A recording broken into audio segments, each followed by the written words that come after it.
Spoiler alert, if you have hearing loss, we're probably going to recommend hearing aids.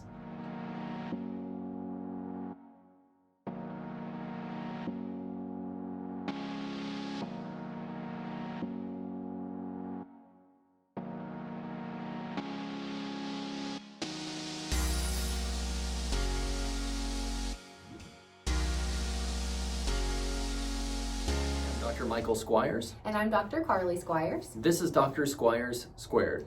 This is a channel where we have candid and casual conversations about anything audiology. And if you have no clue what we're talking about, sit tight, make sure to like and subscribe to the channel. We'll tell you everything we know about it.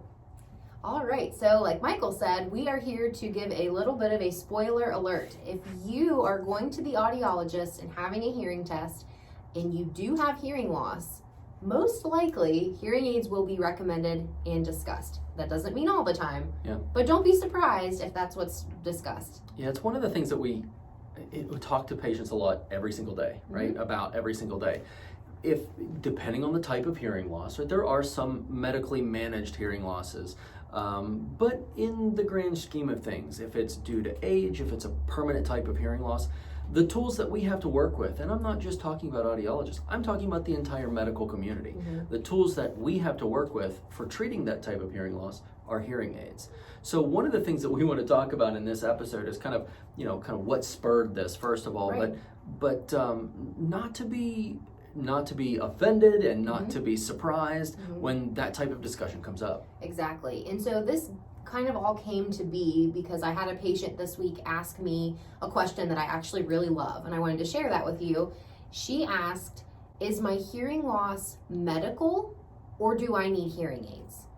And my first reaction, first answer to that at the end when we had got through everything and we did find that there was a hearing loss present, is I said, I want you to separate the idea of medical versus hearing aids, because a hearing loss, an untreated hearing loss, is a health issue. But what she was asking, which was a great question, is there a medically treatable way in terms like medicine, surgery? Is there a way to fix this? Or are we looking at a tool like hearing aids? Well, and there are many, for example, vision loss, vision correction, that's medical, and our glasses correct that, right? Glasses correct that. In some cases, surgery and things like that can be recommended, or medications, but glasses are the tool that they have available for that specific type of vision loss.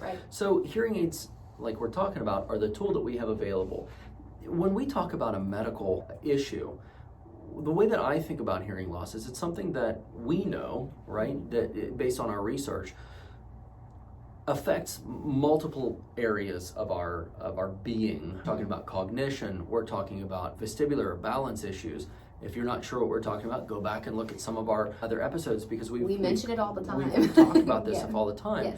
But a long-term untreated hearing loss is really a nasty thing to deal with over the course of time. And the other thing that we know is the average American still waits about 10 years to do anything about a hearing loss after they know that it's present, right? We know that this hearing loss is there, we're just gonna put it off. But it's one of those things that creeps back up on us. So it really truly is a medical issue that's managed with treating that sensory loss, that sensory hearing loss. We've touched on this sort of before, but I think a lot of the reason people do tend to put it off when they first find out that they have hearing loss is because it's very easy to say, hey, I'm getting by just fine, and it doesn't leak into the other parts of your life, or it doesn't seem to the point where it's breaking down completely. And so you're getting by, which is true, and that's great because our brains are awesome at compensating. But there's other resources being used. Again, we've talked about this before. Other areas of the brain are kicking in because of the hearing loss and compensating and picking up that slack. It's the old frog in the boiling water. If you go way back, way back when we had a sit-down interview with Counseling and Wellness Center with Dr. Stephen Gibbons and Michael Moore, he gave a great analogy. And I use it often with my patients, is if you put a frog in boiling water, it wants to get out. If you have a hearing loss that happens quickly, it's very noticeable. But if you put that same frog in not boiling water and then raise the temperature of that water until it boils, that frog's going to stay in there until it croaks. See what I did there? The point I'm making is that hearing loss, and the point that you're making, that hearing loss in some cases happens so gradually over time that either we don't pay attention to it, we don't notice it, or our other sensory systems compensate for it so well that it ends up affecting other people before we feel that it actually affects ourselves. So it's easy to say they mumble, or they talk too fast, or they're not looking at me, when in reality, the hearing loss is probably presenting a lot more of that difficulty than the actual communication situation. So let's put a nice big red bow on this.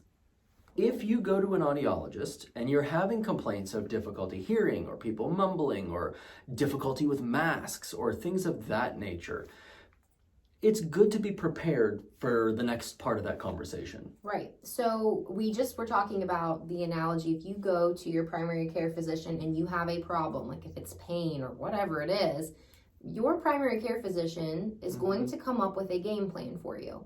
It is no different when you come to an audiologist. When you have a hearing loss, we will also come up with a game plan.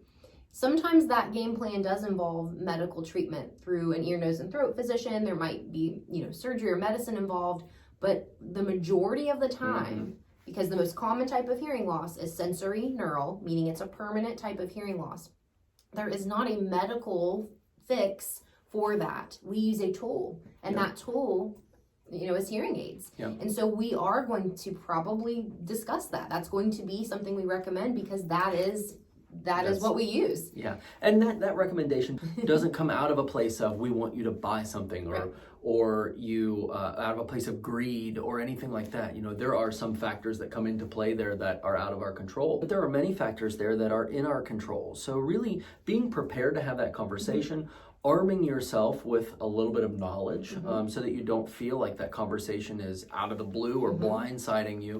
Do a little bit of research, ask some friends, just getting some information so that when you are in that moment, that conversation is more of a conversation. It's always your right to get a second opinion. It's always your right to ask those difficult questions and to seek something that is going to benefit you, but also that you feel like you're a part of that discussion, because it is medical management. And we as audiologists want you to be a part of your healthcare just as much as we are a part of your healthcare.